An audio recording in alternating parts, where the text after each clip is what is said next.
হালিমা বেগমের ডাকে ঘুম ভাঙল আহিয়ার। আজকে তো তার কোনো ভার্সিটি নেই, তাই তো ঘুমের রাজ্যে ডুবেছিল। কিন্তু কয়েকবার ডাকার পরও না ওঠায় এবার কড়া গলায় হালিমা বেগমের স্বর ভেসে এলো ওপরে। আহিয়া ঘুম জড়ানো চোখে হাত পা ছুঁড়ে মুখে হাই তুলতে তুলতে আধো বসা অবস্থায় উঠল। ঘরে জানালা দিয়ে ঢুকে পড়া রোদে বোঝা যায় বেলা অনেক গড়িয়েছে। তার চুলগুলো এলোমেলো হয়ে গাল বেয়ে নেমে এসেছে। চোখের পাতায় এখনো ঘুমের ভার। কয়েকবার চোখ মুখ চাপড়ে ধরফর করে উঠে দাঁড়ালো।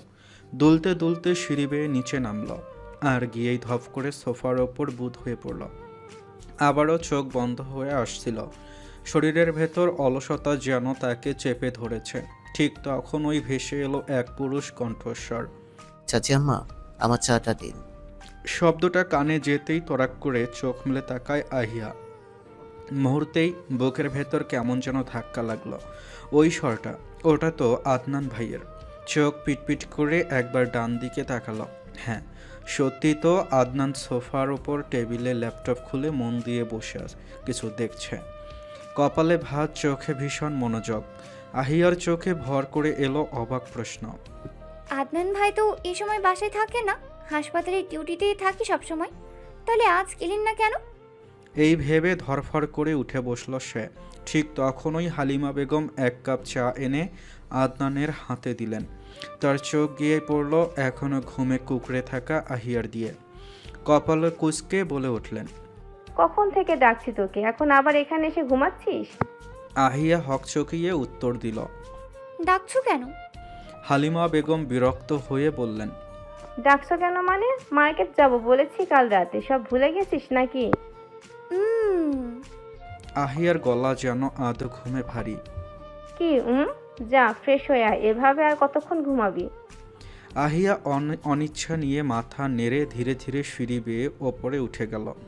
এদিকে আদনান চায়ের কাপ নামিয়ে চোখ তুলে একবার তাকালো তার দিকে। ঘুম মাখা মুখ, এলোমেলো চুল, শ্যামবর্ণ গালে ঘুমের ছাপ কেমন এক অদ্ভুত মাদকতা ছড়িয়েছিল আহিয়ার চেহারায়। চোখ দুটো যেন আধো আলোতে মায়ার আবরণে ঢাকা। আদনান কয়েক সেকেন্ড তাকিয়ে রইল, তারপর ঠোঁটের কোণে মৃদু হাসি খেলে গেল। কিন্তু মুহূর্তের মধ্যেই সে আবার ল্যাপটপে চোখ নামিয়ে নিল, যেন কিছু হয়নি। ঠিক তখনই পাশ থেকে একটা কণ্ঠস্বর, ভাইয়া তুমি হাসছো কেন? চমকে পেছনে তাকালো আদনান। আদিবা তার রং পেন্সিল হাতে বসে আছে আর বড় বড় চোখ মেলে ভাইয়ের দিকে তাকিয়ে প্রশ্ন করছে। আদনান এক মুহূর্তে থমকে গেল। ঠোঁটের কোণে জমে থাকা হাসিটা মিলিয়ে গিয়ে মুখটা শক্ত হয়ে গেল। গম্ভীর স্বরে বলল, কোথায় হাসলাম আমি? আমি স্পষ্ট দেখছি তুমি হাসছিলে। আদনান মৃদু ভঙ্গিতে উত্তর দিল, আচ্ছা, হতে পারে।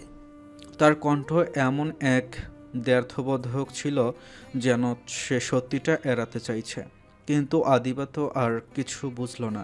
কিছুক্ষণ চুপচাপ ভাইয়ের দিকে তাকিয়ে রইল, তারপর আবার নিজের রং পেন্সিল নিয়ে ছবি আঁকতে বসে গেল। আদনান ধীরে নিঃশ্বাস ছাড়ল, একটা দীর্ঘ ভারী নিঃশ্বাস, যেন নিজের ভেতরের কোনো অচেনা অনুভূতি চেপে রাখতে চাইছে। ড্রয়িং রুমের সেই নীরবতার মাঝে এসে বসলেন আশফাক মীর আর আফরোজা শেখ। আফরোজা শেখ নিজের চেয়ারে বসে পড়লেন, হাতে থাকা কিছু কাগজপত্রে চোখ বুলাতে লাগলেন। ভ্রুতে হালকা কুঁচকানো ভাঁজ, যেন প্রতিটি অক্ষর মনোযোগ দিয়ে দেখছেন। এমন সময় পরিচারিকা ঋতু এসে ট্রেতে চায়ের কাপ নামিয়ে রেখে গেল। আফরোজা শেখ কাপ তুলে ধীরে চুমুক দিতে দিতে একবার চোখ তুলে তাকালেন আদনানের দিকে। আদনান তখনও ল্যাপটপে পুরো মনোযোগ দিয়ে টাইপ করছে। তার চোখে মুখে ক্লান্তি নেই, বরং গাম্ভীর্যের অস্তাবর ছায়া। আফরোজা শেখ এবার ধীরে আশফাক মীরের দিকে ঘুরে তাকিয়ে বললেন, তোমার আদরের ভাতিজা কই? কাল রাতে যে বের হলো, তারপর থেকে বাসায় ফেরার নামগন্ধ নেই। নেশা করে কোথায় বুঁদ হয়ে আছে, খোঁজ নিয়েছো? তার কণ্ঠে বিরক্তি স্পষ্ট, চোখের কোণে জমে ওঠা ক্লান্তি যেন আহাদের নাম উচ্চারণের সাথেই তা দ্বিগুণ হয়ে উঠল। আশফাক মীর চুপচাপ বসেছিলেন এতক্ষণ। এবার কফি কালারের পাঞ্জাবির হাতা ঠিক করে এক পায়ের ওপর আরেক পা তুলে নিলেন। ঠোঁটের কোণে অল্প এক হাসি খেলে দিয়ে স্বাভাবিক ভঙ্গিতে উত্তর দিলেন। শাহিনের বাসায় আছে। শাহিন নিজেই রাতে ফোন করে জানিয়েছে। আফরোজা শেখ ঠোঁট কামড়ে ধরলেন। চোখে মুখে বিরক্তির রেখা এতটাই স্পষ্ট ছিল যে বোঝা যাচ্ছিল আহাদের এই বেপরোয়া আচরণে তিনি ক্লান্ত। তবুও যেন অসহায়ের মতো চুপ করে গেলেন। এই ছেলেকে তারা কোনো নিয়মে কোনো বাঁধনে আটকে রাখতে পারল না। সেটা যেন প্রতিদিন আরও অপরিষ্কার হয়ে উঠছে। তিনি একটা দীর্ঘ ভারী নিঃশ্বাস নিয়ে আবারও চায়ের কাপে চুমুক দিলেন। ঠিক তখনই ভেতরের ঘর থেকে বেরিয়ে এলেন হালিমা বেগম। তার হাতে শাড়ির আঁচল বারবার টেনে গোছাতে গোছাতে ডেকে উঠলেন। আহি তাড়াতাড়ি আয়, দেরি হয়ে যাচ্ছে। অপরের দিক থেকে ভেসে এলো আহিয়ার কণ্ঠ। আর 2 মিনিট। আফরোজা শেখ এবার ভ্রু কুঁচকে প্রশ্ন করলেন। কোথাও যাচ্ছ নাকি হালিমা? হালিমা বেগম নিচু গলায় ভদ্র ভঙ্গিতে বললেন। জি আপা, একটু মার্কেটে যাব। আদিবার জন্মদিনের টুকিটাকি কিছু কেনাকাটা করা লাগবে। আফরোজা শেখ কিছুক্ষণ থমনে থেকে চুপচাপ মাথা নাড়লেন। আচ্ছা ঠিক আছে, যাও। এমন সময় ধাপ ধাপ শব্দ করে নিচে নামলো আহিয়া। চোখে মুখে হালকা সাজ, সাদা কালো কম্বিনেশনে জামা, কিন্তু মুখের ভেতরে আবারও সেই চিরচেনা দ্বিধা।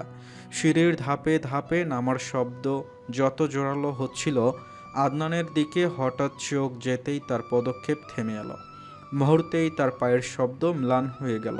সে যেন নিঃশব্দ পায়ে খুব সতর্কভাবে এসে দাঁড়ালো হালিমা বেগমের পাশে। চলো চাচি আম্মা, আমি রেডি। হালিমা ব্যস্ত হয়ে নিজের ব্যাগ গোছাতে গোছাতে বললেন। চল আদনান, এসো। কথাটা শোনা মাত্র আদনান ল্যাপটপ ধীরে নামিয়ে আঙ্গুলের হালকা টোকায় সেটা বন্ধ করল। এরপর ফোনটা পকেটে তুলে নিয়ে আদনান উঠে দাঁড়িয়ে আহিয়ার দিকে একবার তাকালো। সেই দৃষ্টি আহিয়ার বুকের ভেতর যেন ধক করে উঠল। তার মুখ হালকা ফ্যাকাশে হয়ে গেল। তাড়াহুড়ো করে হালিমা বেগমের কানে কানে বলল। চাচি আম্মা, আদনান ভাইও যাবে? হ্যাঁ, এর জন্যই তো আজ ছুটি নিয়েছে। আহিয়ার চোখ বিস্ফোরিত, ঠোঁট কেঁপে উঠল। কি? আমি যাব না তাহলে?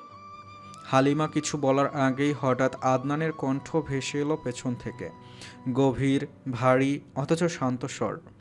আমি গেলে তোর কোনো সমস্যা? কয়েক সেকেন্ড বিরতি দিয়ে আবার বলল। সমস্যা থাকলে বল। আহিয়া তড়িঘড়ি মাথা নেড়ে দিল, গলা কাঁপতে কাঁপতে বলল। না না, কি সমস্যা থাকবে? আদনানের চোখে যেন এক অদ্ভুত দীপ্তি খেলে গেল। মৃদু ভঙ্গিতে হেসে উঠল। তাহলে দাঁড়িয়ে আছিস কেন? চল। আহিয়ার ঠোঁটের কোণে জোর করা হাসি ফুটে উঠল, খুবই কৃত্রিম। হ্যাঁ? হালিমা বেগম এবার পেছনের ঘরের দিকে তাকিয়ে ডাক দিলেন। আদিবা, আয়। কিছুক্ষণের মধ্যেই আদিবা দৌড়ে বেরিয়ে এলো, চোখে মুখে উচ্ছ্বাস ভরা। সবাই একসাথে দরজার দিকে এগিয়ে গেল। বাহিরের আলো হাওয়ার দরজা খুলতে এক ঝাপটা হাওয়া এসে এলো। চারজন একসাথে বাইরে পা রাখল, কেউ হাসি মুখে, কেউ গম্ভীর ভঙ্গিতে, আর কেউ বুকের ভেতর লুকানো অজানা অস্বস্তি নিয়ে। হৃদিতা হাতের রিমোট নিয়ে দাঁড়িয়ে আছে ড্রয়িং রুমে। কখন থেকে নিজের পছন্দের গান খুঁজে যাচ্ছে একের পর এক, কিন্তু মন মতো মিলাতে পারছে না। বারবার গানের প্রথম লাইন শোনে, ভ্রু কুঁচকে আবার বদলে ফেলে। ঈশানী অনেকক্ষণ ধরে ওকে লক্ষ্য করছিল। শেষে ধৈর্য হারিয়ে তেতে উঠে বলল। সমস্যা কি তোর? দাঁড়াইয়া দাঁড়াইয়া রিমোট নিয়ে কতক্ষণ ধরে টিপাটিপি করতেছিস? হৃদি মুখ বাঁকিয়ে সূচক শব্দ করে বলে। আরে দাঁড়াও না, একটা গান খুঁজতেছি। ঈশানীর বিরক্তি এবার চরমে উঠে গেল। তোরে আমি কাজ দিছি রিধি, টেবিল আর সোফাগুলো একটু মুছে বলছি, গান খুঁজতে না। হৃদি হেসে একটু গম্ভীর ভঙ্গিতে বলে। মুছবো তো বলছি, একটা গান চালিয়ে নেই, গানের তালে তালে মুছে দিব। তোর গান খুঁজতে খুঁজতে দিন পার হয়ে যাবে। বলেই সে বিরক্ত হয়ে পাশের রুমে চলে গেল। হৃদি আর কোনো জবাব না দিয়ে দ্রুত একটা গান চালিয়ে দিয়ে কাজ শুরু করলো। তবে তার কাজের মাঝে হঠাৎ মাহি এসে লাফঝাপ শুরু করে দিল পাশে। হৃদি এক হাত দিয়ে ঠেলে সরিয়ে বলল। সর, সামনে থেকে কাজ করতে দে। কিছুক্ষণ শান্ত থাকে মাহি, কিন্তু একটু পর আবারও এসে হাজির, গানের তালে তালে লাফায়। হৃদি এবার একটু বিরক্ত হয়েই বলে ওঠে। সুমন্যার বাচ্চা, সামনে থেকে সর বলছি।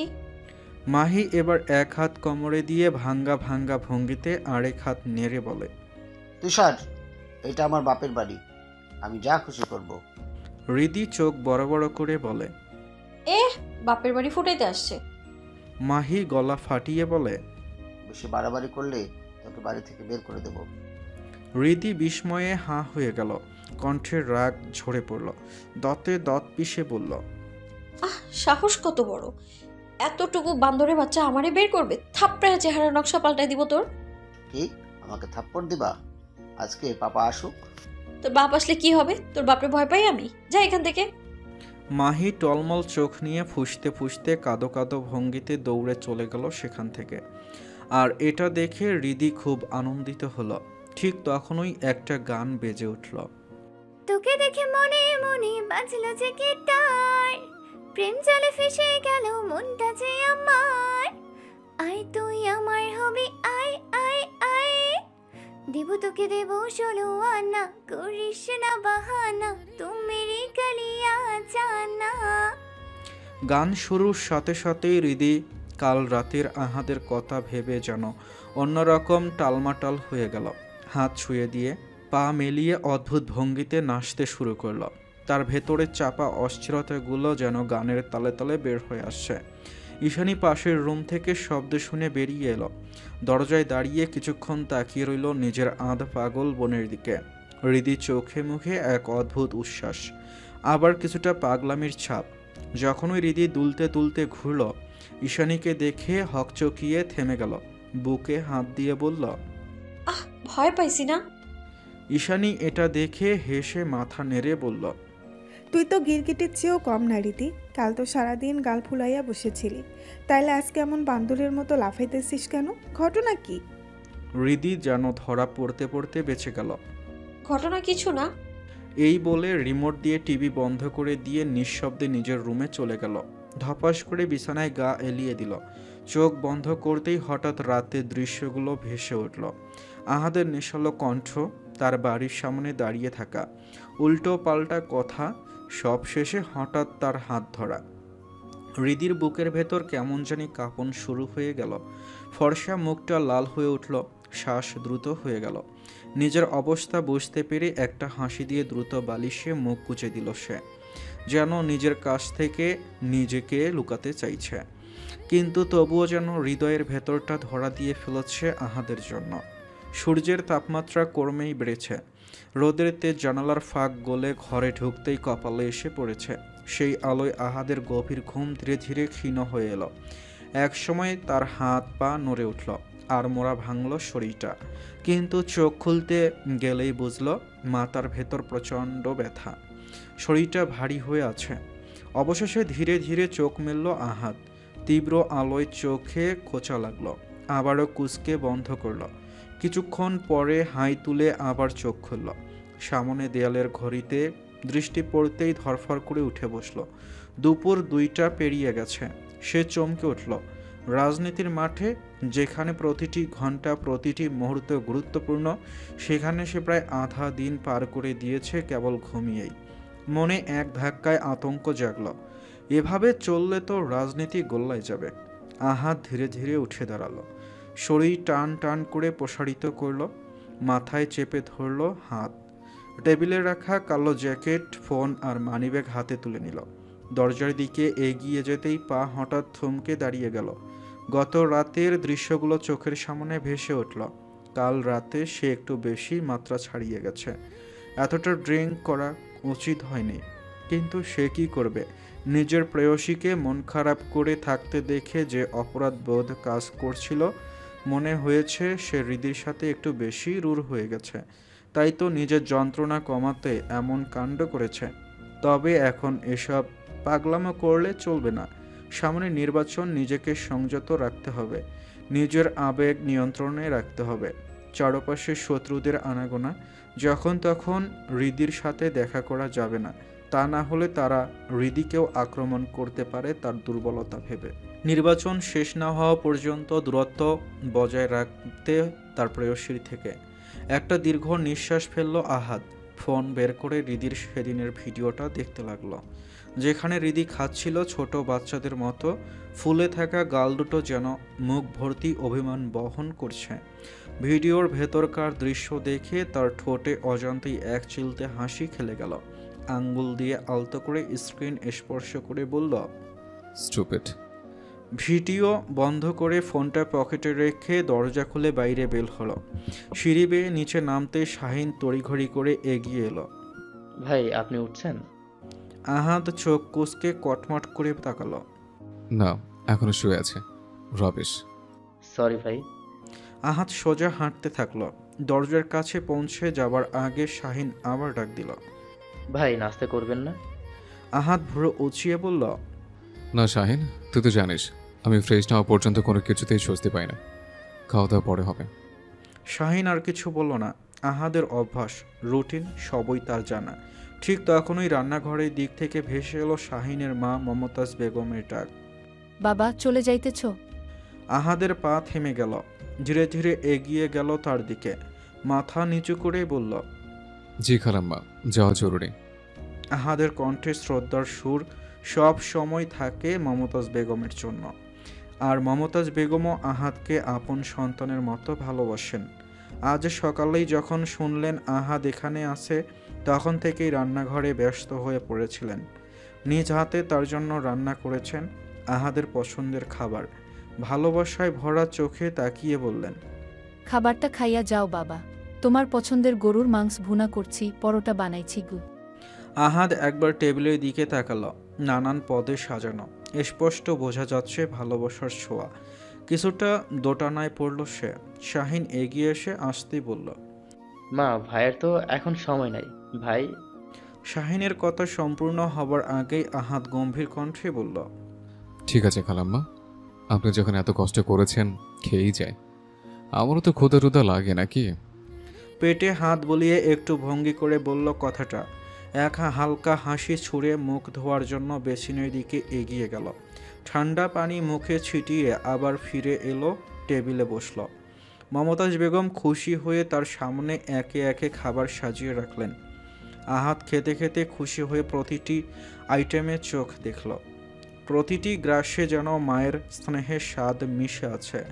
তার মুখে পরিতৃপ্তির ছাপ ফুটে উঠল। শাহিন চুপচাপ দাঁড়িয়ে তাকিয়ে রইল। ভাইকে এত খুশি মনে খেতে খুব কমই দেখেছে। অবাক হয়ে মুখে হালকা হাসি ফুটল।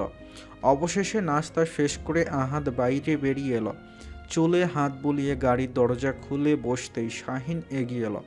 একটু দোনা মোনা করে বলল, থ্যাংক ইউ ভাই। আহাদ ভ্রু কুঁচকে তাকালো। For what? এই যে আমার মাকে এতটা গুরুত্ব দিলেন, প্রায়োরিটি দিলেন, মা সত্যি অনেক খুশি হয়েছে আপনাকে পেয়ে। আহাদ ক্ষীণ হেসে মাথা নাড়ল। শাহিন, তোর মা আমার কাছে খালার মতো। আমার কোনো খালা নাই, আমি অনেকে সেই নজরে দেখি। এটা নতুন কিছু না, তুই জানিস। তাহলে এইসব উদ্ভট শব্দ আসছে কোত্থেকে? তারপর গলা শক্ত করে যোগ করল, আবার এমন কথা বললে থাপড়ে চেহারা নকশা পাল্টাই দিব।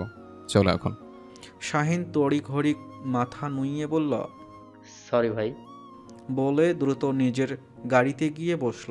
কয়েক মুহূর্ত পরে আহাদের গাড়ি, পেছনে শাহিনের গাড়ি, দুটি গাড়ি একসাথে বাড়ি থেকে বেরিয়ে গেল। মাগরিবের নামাজ সেরে সবে মাত্র সোফায় এসে বসেছে হৃদিতা। হালকা প্রশান্তি জমেছে তার চোখে মুখে। টেবিল ভরা মাহির খাতা পত্র, রং পেন্সিল সব সরানো। ঈশানী বসে মনোযোগ দিয়ে মাহিকে পড়াচ্ছে। ঘরের ভেতর শান্ত পরিবেশ, শুধু ঘড়ির টিক টিক শব্দ ভেসে আছে। হৃদি ফোনটা হাতে নিয়ে হোয়াটসঅ্যাপে স্ক্রল করছে। এমন সময় হঠাৎ কলিং বেল বেজে উঠল। সে একটু ভ্রু কুঁচকে উঠে গেল। দরজা খোলা মাত্র চোখ বিস্ফোরিত হয়ে গেল। সামনে দাঁড়িয়ে আছে আহাদের অ্যাসিস্ট্যান্ট নাদিম। গম্ভীর চেহারা, হাতে একটা বক্স। হৃদির দুই ভ্রুর মাঝখানে গভীর ভাঁজ পড়ল। আপনি এখানে? নাদিম মাথা নুইয়ে একটা বক্স এগিয়ে দিয়ে শান্ত গলায় বলল। হৃদির চোখ বিস্ময়ে বড় হয়ে গেল। আমার জন্য? জি। হৃদি এবার পেছনে ঘুরে তাকালো। ঈশানী খানিকটা কৌতূহলী হয়ে তাকিয়ে আছে।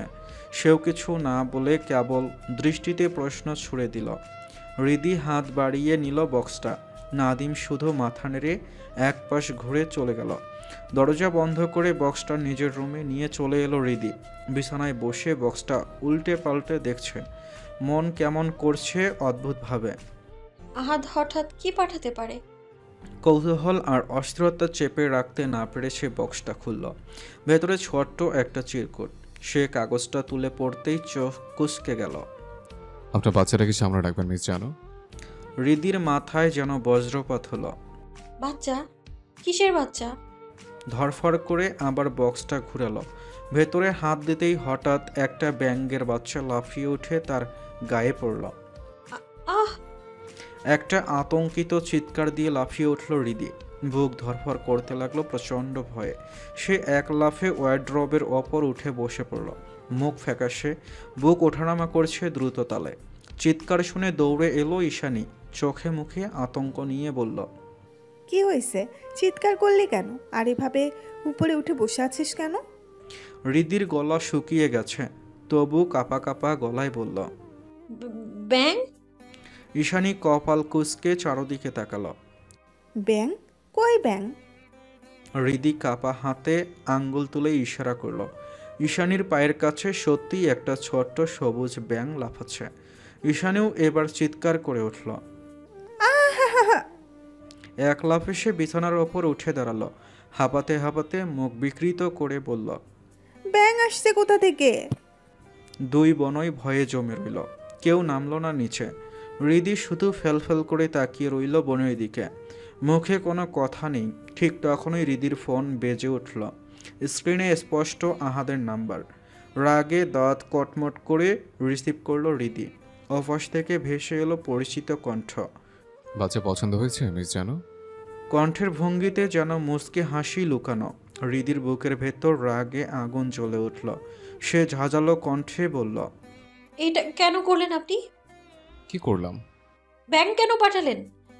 আহাদ নির্লিপ্ত সুরে বলল, যাক বাবা, ব্যাঙের বাচ্চারা তার মায়ের কাছে যেতে কান্নাকাটি করছিল, তাই তো সাহায্য করলাম, মায়ের কাছে পাঠিয়ে দিলাম। অন্যায় করে ফেললাম নাকি? হৃদি ক্ষোভে ফুঁসল। হ্যাঁ, অন্যায় করেছেন। আহাদ গলা নামিয়ে নরম কিন্তু কটাক্ষ মেশানো ভঙ্গিতে বলল, অন্যায় তো আপনিও করেছেন। আমি কি করেছি? দুবার কল দিয়েছে, রিসিভ করেননি। হৃদি গর্জে উঠল। তাই বলে আপনি ব্যাঙের বাচ্চা পাঠিয়ে দিবেন? এখন তো শুধু বাচ্চা পাঠিয়েছে, এরপর যদি আবার এমন করেন তখন কিন্তু পুরো বংশধর পাঠিয়ে দেব। অপাসের কণ্ঠে যেন মজা, খুনসুটি, আবার হুমকির ছোঁয়াও। হৃদি আর কথা খুঁজে পেল না। রাগে শরীর কাঁপতে লাগলো, গলা আটকে এলো। অবশেষে প্রচণ্ড ক্ষোভে ফোন কেটে ছুঁড়ে মারল বিছানার ওপর। বুক ভরে উঠল আক্ষেপে। নিজের ওপর নিজেরই ক্ষোভ হলো। ঠোঁট কামড়ে বিড়বিড় করে বলল, আরে বজ্জাত বেটা, সত্যি সত্যি তোর কপালে হাত পাগল বউ জুটবে, দেখিস তুই। সে ধপ করে বিছানায় নেমে বালিশে মুখ গুজে দিল। চোখে পানি চলে এলো রাগ আর দুঃখে। বুকের ভেতর ভরা অভিমান তাকে দমিয়ে আনল না, বরং সে মনে মনে আহাতকে অজস্র অদ্ভুত বদদোয়া দিতে শুরু করল। পরের দিনটা ছিল মিরহাউজের জন্য একটু ভিন্ন। সকাল থেকেই বাসার পরিবেশ একটা কেমন ব্যস্ততার আমেজ। কারণ আজ তাদের ছোট মেয়ে আদিবার জন্মদিন। যদিও অনেক বড় আকারে উদযাপন করা হয়নি, তবুও ছোট্ট একটা আয়োজনের রেশ যেন বাড়িটাকে অন্যরকম করে তুলছে। বাসার ভেতরে যেন এক অদ্ভুত আনন্দ ছড়িয়ে আছে। সন্ধ্যা নামতেই আত্মীয় স্বজন আসতে শুরু করল। যেহেতু আদিবা আর আহিয়ার সব বন্ধুদেরই আমন্ত্রণ জানানো হয়েছিল, তাই একে একে আনিকা, নীলা, তামিম, সাব্বির সবাই চলে এলো। তবে এখনও হৃদিতা এসে পৌঁছায়নি। তামিম এসেই প্রথমে চারপাশে চোখ বুলালো। স্পষ্ট বোঝা যায় সে হৃদিকে খুঁজছে, কিন্তু কোথাও চোখে পড়ল না। মনের ভেতর হালকা অস্থিরতা তৈরি হলো তার। সে আনিকার পাশে গিয়ে ধীরে জিজ্ঞেস করলো, অনিকা, হৃদিতা আসবে না? আনিকা কাঁধ ঝাঁকিয়ে উত্তর দিল, জানি না, বলেছিল তো আসতে ইচ্ছে করছে না, তবে আহিয়াকে নাকি বলেছে আসবে, দেখি শেষ পর্যন্ত আসে কিনা। এই কথাতেই তামিমের ভেতরে এক অদৃশ্য শূন্যতা নেমে এলো। শেষ তো শুধু হৃদির সাথে দেখা হবে ভেবেই এসেছে, তা না হলে আসতোই না। এমন সময় সাব্বির পাশ থেকে ঠাট্টার সুরে বলে উঠল, দোস্ত দেখ, তোর অস্থিরতার কারণ আসছে। তামিম চমকে ঘাড় ঘুরিয়ে পেছনে তাকালো। সত্যি মূল দরজা দিয়ে ভেতরে ঢুকছে হৃদি। হৃদির পরে আছে হালকা আকাশি নীল রঙের একটা গাউন। সাজগজ নেই তেমন, শুধু ঠোঁটে হালকা লিপ গ্লস। মাথায় ওড়না পেঁচিয়ে চুল ভালো করে ঢেকে দিয়েছে। হাতে ছোট্ট একটা গিফট বক্স।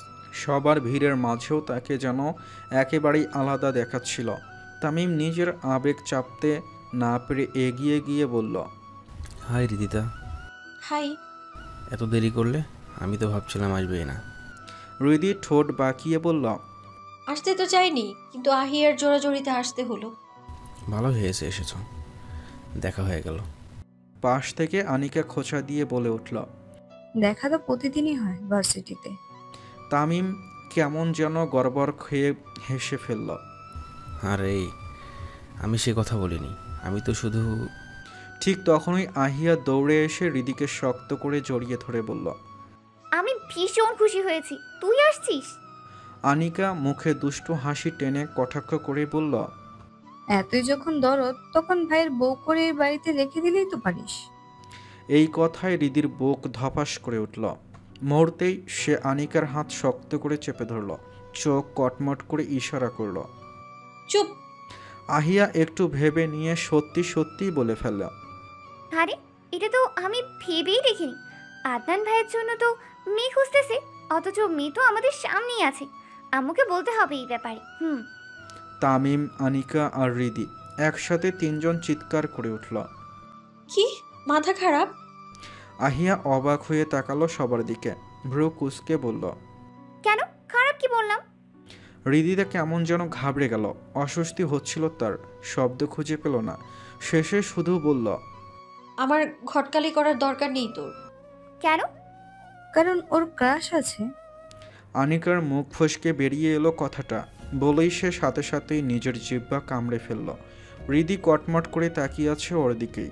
আহিয়া চমকে গিয়ে বলল, ও তাই তো, আমি ভুলেই গিয়েছিলাম। তোর ক্রাশ কি সেটা তো বললি না সেদিন। তামিমের চোখ এক ঝলক হৃদির দিকে গেল। হৃদিও আর চোখে তাকালো একবার। তামিমের ঠোঁটে হালকা এক মিষ্টি হাসি ফুটে উঠল। মনে মনে সে ভেবে নিল, হয়তো হৃদির ক্রাশ সে নিজেই। তাই কিছু না বলে শুধু মুখ টিপে হাসল। আহিয়া এবার হৃদিকে হালকা ঝাঁকিয়ে বলল, কি রে বল না। সবাই তখনও হৃদির দিকে তাকিয়ে আছে। সেই অদ্ভুত সিঁড়ি বেয়ে নামতে দেখা গেল আহাত রাজাকে। ঘরের পরিবেশ এক নিমিষে থমকে গেল। সবার দৃষ্টি গিয়ে আটকে গেল তার ওপর। হৃদির বুকটা কেমন অদ্ভুতভাবে কেঁপে উঠল। শুভ্র রঙের প্যান্ট শার্টে সজ্জিত আহাত, প্রতিটা ধাপে পা রাখতেই চুলগুলো হালকা দুলে উঠছে। তার চলার ভঙ্গিতে এমন এক আত্মবিশ্বাস যেন চারপাশের সব আলো কেবল তার জন্যই। শেষ ধাপে নেমে এসে সে চুলে হাত বুলালো, আর তখনই তার চোখ আটকে গেল হৃদির চোখে। হৃদির ধারালো দৃষ্টি সোজা গিয়ে বিঁধল আহাদের বুকে। বুকের ভেতর চাপা একটা ব্যথা, সাথে অদ্ভুত এক টান অনুভব করল। মনে হলো ফুসফুস বেরিয়ে আসবে। সে অবচেতন মন ভাবে বুকটা চেপে ধরল। হঠাৎ একটা তৃষ্ণার্ত ভারী ঢোক গেল। তার গলার কণ্ঠ, মনির নড়াচড়া স্পষ্ট দেখা গেল। হৃদির দিকে তাকিয়ে সে বুঝল সে কোনো এক অচেনা আবেশে বন্দী হয়ে গেছে। আনিকা হঠাৎ খেয়াল করলো হৃদির দিকে। সবার সাথে দাঁড়িয়ে থাকলেও হৃদি যেন পুরোপুরি অন্য জগতে হারিয়ে গেছে। তার দৃষ্টি অবিচল হয়ে আটকে আছে আহাদ রাজার দিকে। চোখের ভেতর কেমন যেন অদ্ভুত ঝিলিক, ঠোঁটে সামান্য ফাঁকা। মনে হচ্ছে দুনিয়ার সব কিছু মিলিয়ে গেছে, শুধু আহাদই আছে তার সামনে। আনিকা অবাক হয়ে মুহূর্তখানিক তাকিয়ে থাকলো হৃদির মুখের দিকে। তারপর হালকা দুষ্টমি ভরা ভঙ্গিতে কোনোই দিয়ে হৃদির বাহুতে ধাক্কা দিল। মুখটা বন্ধ কর। কি দেখছিস এভাবে? অবচেতন ঘোর ভেঙ্গে হৃদি হকচকিয়ে উঠল। চোখের পলক ফেলতে ফেলতে দ্রুত দৃষ্টি নামিয়ে নিল। তার কোমল গাল বেয়ে হালকা লালচে আভা নেমে এলো। আর সেই দৃশ্যটা কিন্তু এড়িয়ে গেল না আহাদের চোখ। তার ঠোঁটের কোণায় এক চাপা হাসি খেলে গেল। দাঁত দিয়ে হালকা ঠোঁট কামড়ে হাসিটা আরও চেপে রাখল। ধীরে ধীরে সিঁড়ি থেকে নেমে এলো সোফায়, গিয়ে বসলো আহাদ। এক পা অন্য পায়ের ওপর তুলে হেলান দিয়ে শরীরটা এলিয়ে দিল। আর চোখে প্রতি মুহূর্তেই নজর রাখছে তার প্রেয়সীর দিকে। এমন সময় বাইরে থেকে গটগট করে ভেতরে ঢুকলো আদনান। আহিয়া হঠাৎ হৃদির হাত ধরে জোর করে ঘুরিয়ে দিল দরজার দিকে। উৎসাহী হয়ে বলল, দেখ রিদি, আদনান ভাই আসছে। মুখোমুখি হলো আদনান আর হৃদিতা। মুহূর্তেই বুকের ভেতর ধপাস করে উঠল হৃদির। সে একদম জমে গেল আহিয়ার এমন কাণ্ডে। দৃষ্টি নামিয়ে রাখলো নিচের দিকে। তবে আহিয়া তাকাতেই দেখলো আদনানের চোখে যেন শীতল অগ্নি, শক্ত চোয়াল, রাগে চেপে ধরা ঠোঁট, কটমট করে তার দিকে এমনভাবে তাকিয়ে আছে যেন চোখ দিয়েই গিলে খাবে। নিজের ভুল বুঝতে পেরে সে দ্রুত পাশ ফিরে আনিকার পিছু গিয়ে নিজেকে আড়াল করে দাঁড়ালো। সামান্য পাশ ফিরে ঘাড় কাত করে তাকাতেই হৃদির চোখ আটকে গেল আহাদের দিকে। হৃদির কেমন দম বন্ধ হয়ে এলো, যেন নিঃশ্বাস আটকে গেছে, হাত কাঁপছে, ঠোঁট শুকিয়ে কাঠ হয়ে গেছে। কারণ আহাদের চোখ আর আগের মতো কমল ছিল না, জ্বলন্ত অগ্নিশিখার মতো দৃষ্টি গেঁথে বসেছে তার চোখে। সেখানেই যেন আগুনের লেলিহান শিখা, রাগ, ঈর্ষা, অধিকারবোধ সব একসাথে। আহাদের চোখে পড়ল হৃদির ড্রেসের সাথে আদনানের মেসিং শার্ট হয়ে আছে। যদিও সেটা কাকতালীয়, তবুও তার ক্রোধে শরীর ফেটে যাচ্ছে। আর তা দেখে হৃদি খুশখুশে কাশতে শুরু করলো। তামিম যে নীরবভাবে সব দেখছিল এতক্ষণ, সে দ্রুত এগিয়ে এসে এক গ্লাস পানি এগিয়ে দিল হৃদির দিকে। রিদিতা, এই নাও, পানি খেলে ঠিক হয়ে যাবে। হৃদি কোনো তোয়াক্কা না করে এক নিঃশ্বাসে পানি ঢকঢক করে খেয়ে ফেলল। পানি শেষ করে ধীরে ধীরে চোখ খুলে আবার তাকালো আহাদের দিকে। গম্ভীর মুখ, ঝলসে যাওয়া চোখ, এক রাশ ক্রোধ নিয়ে গটগট করে সিঁড়ি ভেঙে ওপরে উঠে গেল আহাদ। হৃদির বুক থেকে এক গভীর দীর্ঘশ্বাস বেরিয়ে এলো। মনে হলো যেন বুকের ওপর থেকে বিশাল কোনো পাথর নেমে গেল।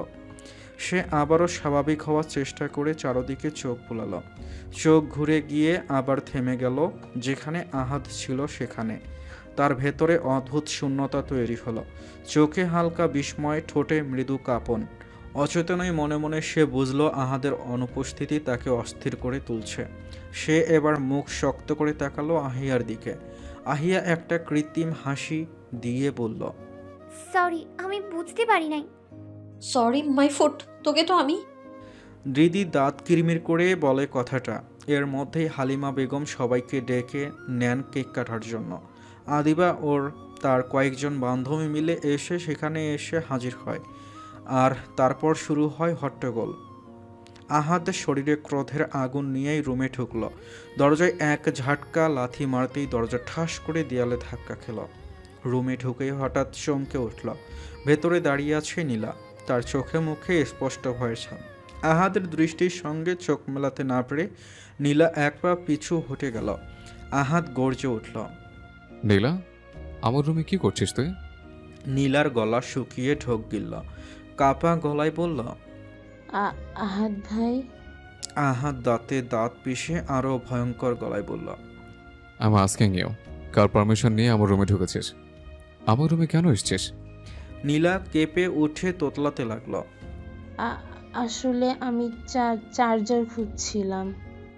আহাদের রক্ত যেন আরো গরম হয়ে উঠল, চোখ লালচে হয়ে উঠল ক্রোধে। চার্জার খুঁজছিলে তো আমার রুমে কেন? আর অনেকের রুমই তো আছে। আহির রুম আছে, আদির আছে, চাচি আমার রুম আছে। আমার রুমে আসার সাহস হলে কেমন করে তোর? আমার রুমে বাইরের কারো আসা আমি পছন্দ করি না, সেটা কি তুই জানিস? নীলার মুখ শুকিয়ে গেল, গলায় কাঁপুনি নিয়ে বলল, সরি। বেরিয়ে যা রাইট নাও, কুইক। আহাদ এক ধমক দিয়ে গর্জে উঠল। আহাদের চোখের জ্বলন্ত আগুনে নীলা আর এক সেকেন্ডও দাঁড়ালো না। হুড়মুড় করে এক দৌড়ে রুম থেকে বেরিয়ে গেল। তার নিঃশ্বাস হাঁপাচ্ছে, বুক কাঁপছে। সে ভাবেনি আহাদ এত দ্রুত ওপরে এসে পড়বে। রুমে একা দাঁড়িয়ে আহাদ যেন আরও ক্ষিপ্ত হয়ে উঠল। তার ভেতরের আগুন যেন কোনোভাবেই শান্ত হতে চাইল না, বরং রাগে ফুঁসতে ফুঁসতে হঠাৎ পায়ের জোরে চেয়ারে লাথি মারল। চেয়ারটা উল্টে গিয়ে মেঝেতে গড়িয়ে পড়ল। এদিকে নিচে আদিবার জন্মদিনের কেক কাটা শেষ হয়েছে। সবাই আনন্দ ফুর্তিতে নিজেদের মতো সময় কাটাচ্ছে। হাসি, আড্ডা আর কোলাহলে ভরে আছে ঘর। কিন্তু হৃদি সোফার এক কোণে নিশ্চুপ হয়ে বসে আছে। মনটা অকারণেই ভারী হয়ে ওঠে। হঠাৎ মাথায় ঝলক দিয়ে উঠল গত রাতের ঘটনাটা। আহাদের উদ্ভট আচরণ ঘুরপাক খেতে লাগলো মনে। হৃদির বুকের ভেতর শক্ত হয়ে এলো। এটা নিয়ে আহাদকে সরাসরি প্রশ্ন করতে হবে, কারণ আহাদকে সে পছন্দ করে। তার উল্টোপাল্টা রাগ, অভিমান, শাস্তি সব সে মেনে নিতে পারবে হয়তো, কিন্তু পরিবার তারা তো কখনোই এসব মেনে নেবে না। তাই সাহস সঞ্চয় করে ধীরে ধীরে সিঁড়ি বেয়ে ওপরে উঠে এলো। পা টিপে টিপে আহাদের রুমের দিকে এগিয়ে গিয়ে দরজার সামনে এসে থমকে দাঁড়ালো। যদি আবার রেগে যায়, যদি চিৎকার করে, তাকে শাস্তি দেয়, এই ভেবে এক মুহূর্ত দ্বিধায় পড়ল। ঘুরে যেতে নিলেই ভেতর থেকে আহাদের কর্কশ করাঘাতের মতো কণ্ঠ ভেসে এলো।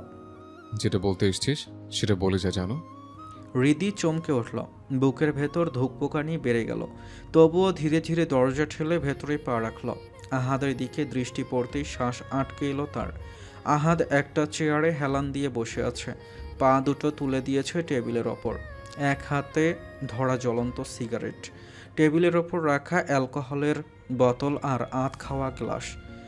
তার গাঢ় বাদামি চোখ আগুনের শিখার মতো জ্বলছে। হৃদি বিস্ময়ে চোখ বড় করে তাকিয়ে রইল এক মুহূর্ত। এরপর মুখ থেকে ফিসফিস শব্দে বেরিয়ে এলো, আপনি বাসায় বসেও নেশা করছেন? আহাদ হালকা হেসে নিঃশব্দে ধোয়ার কুণ্ডলি ছাড়ল। নেশায় নেশা কাটে, এক নেশা দূর করতে আরেক নেশার সাহায্য নিতে হয়। হৃদি চোখ শক্ত করে বলল, নেশা করা হারাম, ইসলামে জায়েজ নেই, পাপ হয় এতে। আহাদ বিদ্রূপে ঠোঁট বাঁকিয়ে হেসে উঠল। চেয়ার থেকে পা দুটো নামিয়ে উঠে দাঁড়ালো, হাতে গ্লাস তুলে নিয়ে ধীরে ধীরে এগিয়ে এলো হৃদির দিকে। চোখে ভয়ঙ্কর দৃষ্টি। হৃদির সামনে এসে সামান্য ঝুঁকে নিচু গলায় বলল, আমাকে পাপ পুণ্যের পার্থক্য শেখাতে এসেছ? হৃদির নিঃশ্বাস দ্রুত হয়ে এলো, তবুও সাহস করে বলল, না, আমি আমি গত রাতের ব্যাপারে কথা বলতে এসেছি। আহাদ ভ্রু কুঁচকে ঠান্ডা গলায় বলল, কি কথা? আপনি কালকে এমনটা কেন করলেন? আহাদ হঠাৎ জোরে হেসে উঠল। আজকে এমনটা কেন করলাম সেটা জিজ্ঞেস করবে না জানো? হৃদি ভ্রু কুঁচকাল। কোনটা? এটা। এই বলে আহাদ হঠাৎ গ্লাসটায় এক চুমুক দেয়।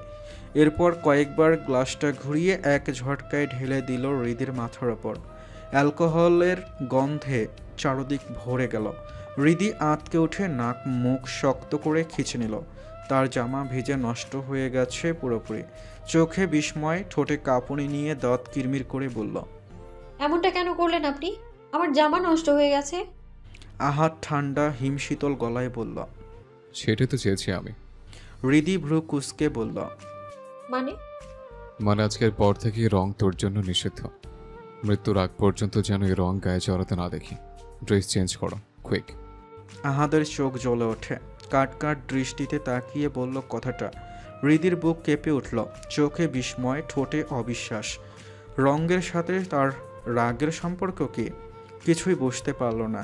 তবুও সাহস করে রাগে গলা কাঁপিয়ে বলল, আমার যখন ইচ্ছা, যেই রং ইচ্ছা আমি সেটাই পরবো, তাতে আপনার কি?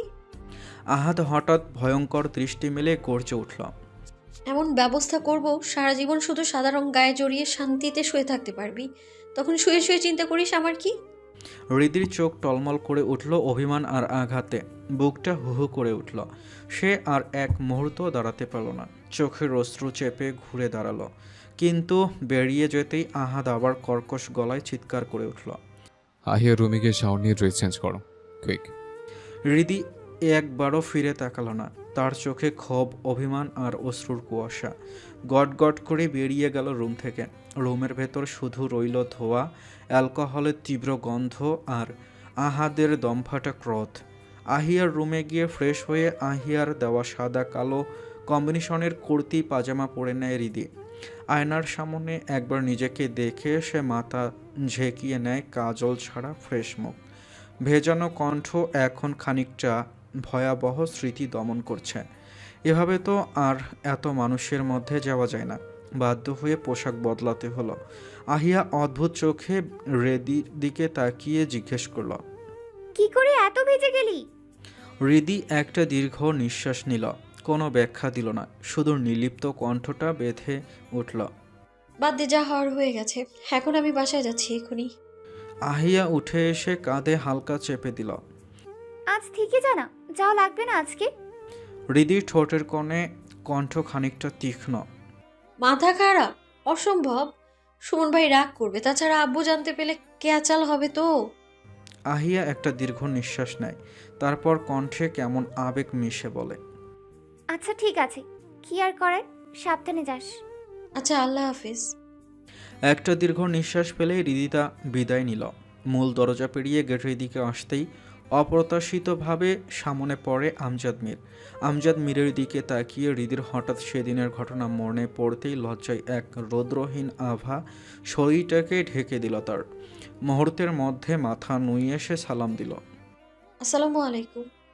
আমজাদ মীর প্রথমে একটু বিব্রত হলেন, তবুও বিদ্রুপ গলার মধ্যে দিয়ে জবাব দিলেন, ওয়ালাইকুম আসসালাম।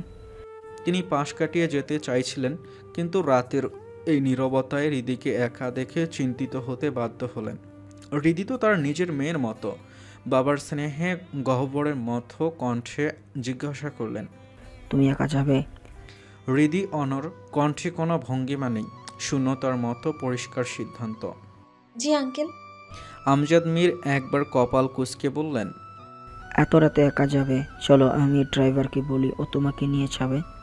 হৃদি অচঞ্চল কণ্ঠে প্রত্যাখ্যান করল, না না আঙ্কেল, আমি যেতে পারবো, ও তো অত রাত হয়নি। কিন্তু তার কণ্ঠে যতটুকু ভর ছিল ততটুকু ভঙ্গুর। এই ভঙ্গুরতার পেছনেই ঘাস ফোটা লজ্জা লুকিয়েছিল। তখনই পেছন থেকে বড় পা নিয়ে এগিয়ে আসে আহাদ। তার আগমনে হৃদির কপালে তীব্র রাগের রেখা ফুটে উঠল। তার গা হঠাৎ কাঁপল, মুখটা হলো শক্ত, চোখে ক্ষণিকের জন্য এক অদৃশ্য ভয়ে ঢেউ বয়ে উঠল। হৃদি আমজাদ মীরকে উদ্দেশ্য করে বলল, আমি আসছি। এই বলে হৃদি বড় বড় পা ফেলে গেটের দিকে এগিয়ে গেল। আহাদ হাত দুটো বুকের ওপর ভাঁজ করে নিজের বাবাকে পা থেকে মাথা পর্যন্ত তীক্ষ্ণ দৃষ্টিতে পরখ করল। এতে আমজাদ মীর একটু বিব্রত হলেন, এক ধাপ পেছনে সরে গেলেন। তার কণ্ঠে খাখা শব্দে বের হলো, এইভাবে শকুনের মতো দেখছো কেন আমাকে? তার মুখে অস্বস্তির রেখা। আহাদ ঠোঁটটা হালকা টানল, মৃদু তির্যক হাসি। পিতা পুত্রের মধ্যকার যে তিক্ততায় আজ নতুন মাত্রা ঢুকেছে তা উভয় বোঝে। আহাদ সরাসরি কটাক্ষ করে বলে উঠল, নিজের বয়সটা মাথায় রেখো, তাছাড়া ঘরে বউ বাচ্চা আছে, সেটা ভুলে যেও না। মুখে লাগাম টানো, বেয়াদব ছেলে। আহাদ প্রবল কণ্ঠে ধিক্কার দিল, তোমারই তো ছেলে। সেটাই তো সবচেয়ে বড় আফসোস, যে তোমার মতো ঠোঁটকাটা বেয়াদব ছেলে আমি জন্ম দিয়েছি। আহাদের কণ্ঠ তীক্ষ্ণ, চোখে কোনো অনুশোচনা নেই, কণ্ঠে বিদ্রুপ মিশিয়ে বলল, জন্ম দিয়েছ কেন? আমি বলেছি আমি পৃথিবীতে আসতে চাই? জন্ম যখন দিয়েছ, এখন ভুক্তভোগী হও। আরে হ্যাঁ, মিশে সওদাগরের মতো একদম আমার প্রেমে বাঁকড়া দিবা না, তাহলে 2 মিনিটও লাগবে না তোমার ডিভোর্স করাতে। নিজের বাবাকে ধমক দিচ্ছ? হ্যাঁ। আমজাদ মীরের কণ্ঠ কেটে আসে, চোখে লজ্জা আর হতাশার মিশ্র অনুরাগ। বেয়াদব ছেলে। না, তোমার ছেলে। আহাদ এবার আর এক ধাপ এগিয়ে এসে বাবার কানের কাছে নিচু গলায় বলল, আরেকটা কথা, এই আহাদ রাজা থাকতে তার হৃদি রানী একা যাবে কেন? এটা তো বোঝা উচিত ছিল মন্ত্রীমশাই। তার কণ্ঠে এক ধরনের অধঃপতন আর দাবি। যাই, নিজের প্রেয়সীকে তার গন্তব্যে পৌঁছে দিয়ে আসি। বাই। বলেই চোখ টিপে দিয়ে বাতাসের মতো পাশ কাটিয়ে হেঁটে চলে গেল। বড় বড় পা ফেলে চলে গেল গেটের দিকে। চলতে থাকা আহাদের পিছনে তাকিয়ে আমজাদ মীর কয়েকবার শ্বাস নিয়ে মৃদু কণ্ঠে বললেন, আল্লাহ, কোন পাপের ফল এটা? আমার নিজের ছেলে আমার সংসার ভাঙা নিয়ে হুমকি দেয়। আমজাদ মীর খানিকক্ষণ তাকিয়ে থেকে হতাশায় মাথা নেড়ে ভেতরের দিকে পা বাড়ালেন। অদ্ভুত এক মিশ্র অনুভূতি সহ সব কিছুই বহমান রাত্রির মাঝে বিলীন হয়ে গেল।